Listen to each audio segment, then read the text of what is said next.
Binuksan ng hardinero ang gate na bakal at pumasok ang isang Mercedes-Benz. Marahan niyong tinakbo ang may kahabaang driveway.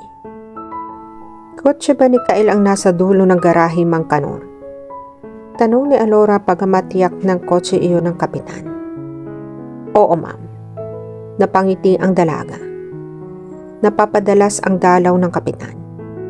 Siguro dahil malapit na silang ikasal. Sa ika-21 taon niya, ay iyon ay 4 na buwan mula ngayon. Botong-boto si Mauro kay Kyle. Dapat naman dahil maginuot mabait ang binata. Kontento na ito sa pahawak-hawak ng kamay niya at pahalik-halik sa pisngi. Kung minsan nga, ay nagpapakita pa siya ng motibo upang higit pa doon ang gagawin ng binata. Subalit kusa itong nagpipigil at lagi na ay sinasabing gusto nitong malinis siyang iharap sa altar. Subalit may bahid ang kaligayahan ni Alora. Ayaw ni Margareta, ang kanyang mama kay Kyle. Ulila na si Kyle at tiyahin na lang ang mayroon ito at ordinaryong empleyado lang ang papa niya. Hindi matapobre si Margarita. Alam niyang hindi ang pagiging mahirap ni Kyle ang dahilan sa pag-ayaw ng mama niya sa kasintahan. Lantarang pagtutol ang ginagawa nito. Nang mamanhikan si Kyle kasama ang tiyahin niya, ay hindi humarap si Margarita. Ganoon pa man. Batas ang gusto ng ama niya sa tahanan nila. At ito mismo ang gustong makasal sila agad ni Kyle. Ang sabi ni Mauro, ay nagiging unreasonable ang mama niya.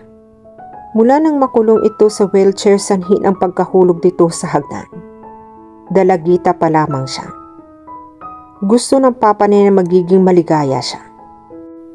Wala siyang gusto na hindi nasunod ng kanyang ama. Magugulat pa ang papa at si Kyle niyan, Mang Kanor. Alam ng papa ay magpapasukat ako sa modista ng damit pangkasal. Aniya sa driver. Pero nagbago ang isip niya. Gusto ko sa sikat na courtier na lang sa Manila ako magpapagawa ng wedding gown. Patuloy ng dalaga. Ipinarada ng driver ang Mercedes-Benz sa harap mismo ng malaking pinto. At bumaba ang dalaga. Isunod ninyo sa akin ang mga binili ko, Mang Kanor. Utos niya sa driver. Iiling-iling na tinungo ng driver ang backseat at idinampot ang isang malaking plastic bag. Binili ni Alora sa department store. Aanhin naman kaya niya itong mga sapatos na ito. Gayong sangkaterba naman ang mga sapatos niya. Magagamit pa kaya niya ito? O matatago lang? Pastelan kining mga daghang kwarta. Bulong ng driver. Habang hinahatak ang shopping bag na may lamang 3 kahon ng sapatos. Papanhik na ito sa malaking hagdan. Nang makita ang among dalaga na akmang bababa. Alora, bumalik ka. Alora. Narinig nito mula sa kinatatuyuan ng sigaw ng among lalaki. Hindi. Sigaw ng dalaga na patakbong bumaba sa malaking hagdan. Luhaan at sindak ang nakita ng driver sa mukha nito. Kung hindi umatras ang driver, ay mababangga ito na Alora. Patakbong lumabas sa kabahayan ang dalaga. Mabilis na sumunod si Mang Kanor at nakita nitong tumatakbo si Alora sa kahabaan ng driveway. Lumabas ng gate ang dalaga. Patuloy siya sa pagtakbo. Walang tiyak na patutunguhan at liham sa luha ang mga mata. May 1 o 2 sasakyan na nakasalubong na iniiwasan ang walang saysay na pagtakbo. Nasa gitna siya ng kalye na tila wala sa sarili. Sa may pagliko ng isang sasakyan na dumadarating. Nakita na siya ng driver at mabilis ang pagtapak nito sa preno. Gayunpaman, ay hindi maiwasang madagil siya nito. Isang owner-type jeep ang tumatakbo sa kahabaan ng kalyeng iyon. Mag-aalas 2 na ng hapon at di gaanong matao sa daan. Napakamalas namang lakad ito, ang driver ng jeep. Sino ba ang nag-aakalang natiklo si Tandang Loleta? Sagot ng kasama nito. Wala. Babalik tayo sa Maynila nang walang dala. Hindi gaanong mabilis ang takbo ng jeep at nagulat pa ang driver nang biglang magsalita ang kasama nito. Hinto pare, iatras mo. Dali, iatras mo. Habang nililingon ang pinagdadaanan nila, natanaw din ng driver ang dahilan kung bakit pilit siyang pinapaatras. Isang babae ang lingalinga sa kalye. Baka sumabit tayo riyan pare. Paalala ng driver. Ako ang bahala. Huminto ang jeep sa may 3 dipa sa unahan. Bumaba ang lalaki at nilapitan ang palingalingang babae. Bagamat morena, ay maganda at batang-bata. Saan ang punta mo, miss? Nakangising tanong ng lalaki. Sandaling nabigla ang babae. Hindi inaasahan ang tanong. Bukod pa sa hindi niya agad napansin ang paglapit ng lalaki. Suplada pare, hindi ka pinapansin. Sigaw ng driver na nakalingon sa kanila. Inulit ng lalaki ang tanong. Saan ka pupunta, iha? Hindi ko alam. Ang namutawi sa bibig ng babae sa kabiglaan. Humagalpak ang tawa ng 2 lalaki. Nagpalingalinga ang nasa harap ng babae. Walang tao sa daan, maliban sa tindera ng sigarilyo sa kanto, na nakayup-kuyup pa sa upuan, na nasawari ay natutulog. Hinawakan nito ang babae sa braso ng mahigpit. Halos bumaon ang magaspan nitong kamay sa braso ng babae. Inakay nitong pasakay sa jeep. Pilit na hinahatak ang babae ang braso niya. Subalit mahigpit ang kapit nito sa kanya. Halos patulak siya nitong isinakay. Napagitnaan ng 2 lalaki ang babae. Huwag kang magkakamaling gumawa ng ingay. Kung ayaw mong sumabog iyang magandang mukha mo. Itinaas nito ang bulsa ng jacket. Natanaw ng babae ang dulo ng baril. Pilit niyang ikinalma ang sarili. Hindi siya dapat magpanik. Pero ano ang gagawin niya? Masakit na ang ulo at nahihilo pa siya. Ang swerte nga naman. Gumisi ang driver sabay sulyap sa babae. Ang akala ko ay babalik tayong 0 sa Maynila. Sagot naman ng nasa kanan. Nakadama ng pagganib ang babae. Unti-unting bumabangon ang kaba sa dibdib niya.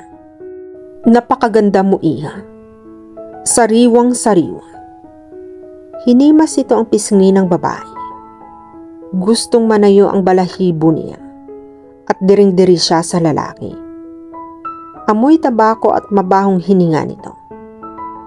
Pinagsikapan niyang ngumiti. Nagulat ang lalaki. Pare, maamo. Mukhang inosente pero tipong sanay. Sanay ka na ba, iha? Ang driver na hinawakan siya sa hina. Kinilabutan ang babae. Gustong manigas pero pilit na mag-relax. Bakit hindi ka pumalag? Bakit kay dali mong sumama sa amin? Naghihinalang tanong ng isa pa. Muli ay ngumiti ang babae. Pinatatag ang boses.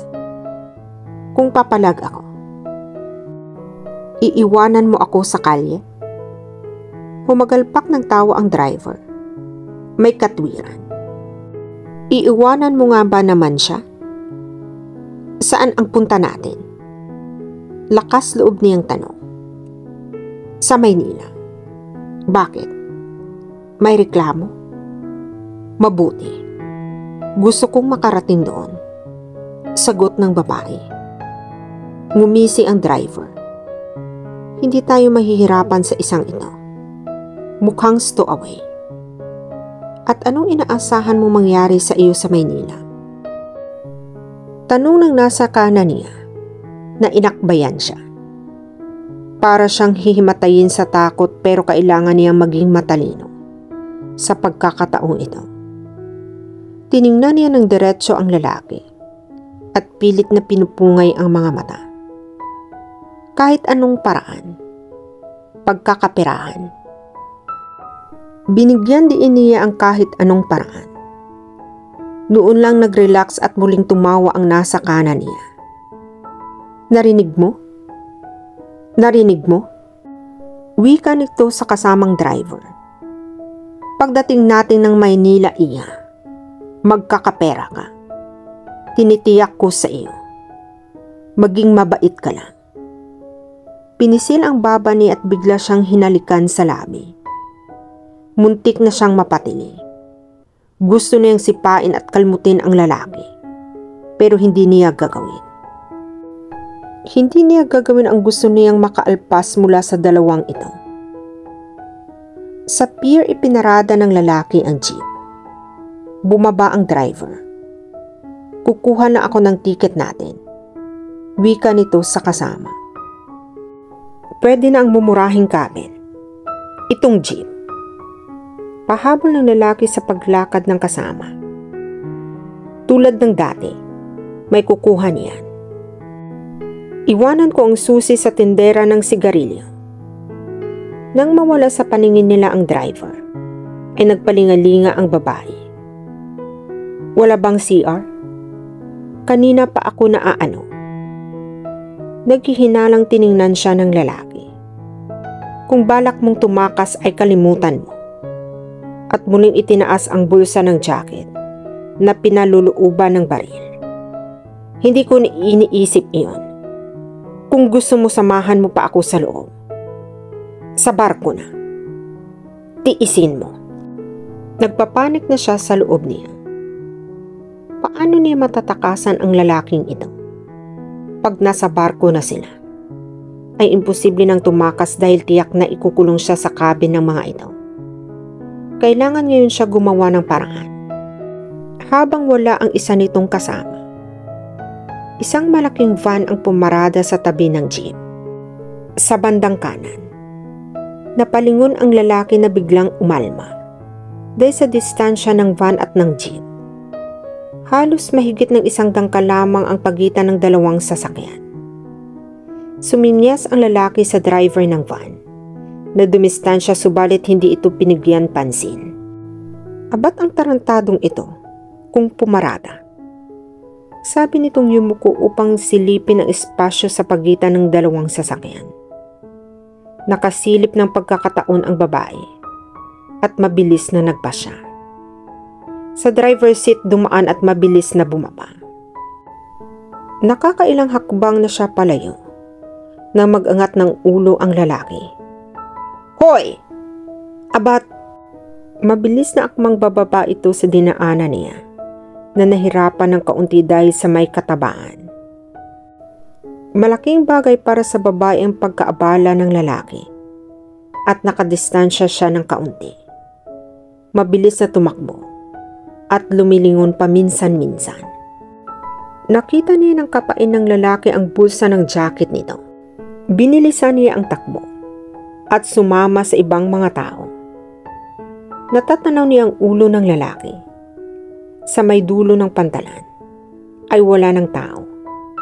Kailangan niyang gumawa ng paraan. At bahala na. Anong oras ang alis natin dito sa Cebu? Tanong ng lalaki sa kapitan ng worldwide cargo vessels na sinakyan nila. 1 oras pa. So around 7. Sinulya pa niya ang suot na relo. Mabuti na lang. Mabuti na lang at nakausap ko ang asawa mo sa telepono. At nalaman kong dumadaong kayo dito 3 days ago. I prefer traveling by sea kaysa sa eroplano. Alam mo bang kabilin-bilina ni Lani na alamin ko kung sino na naman ang kinalulukuhan mo dito sa barko? Natatawang wika ng kapitan. At dito na po nagtatapos ang part 1 ng ating kwento. Sabay-sabay po nating abangan ang susunod na kabanata. Be good, be safe, and God bless po everyone.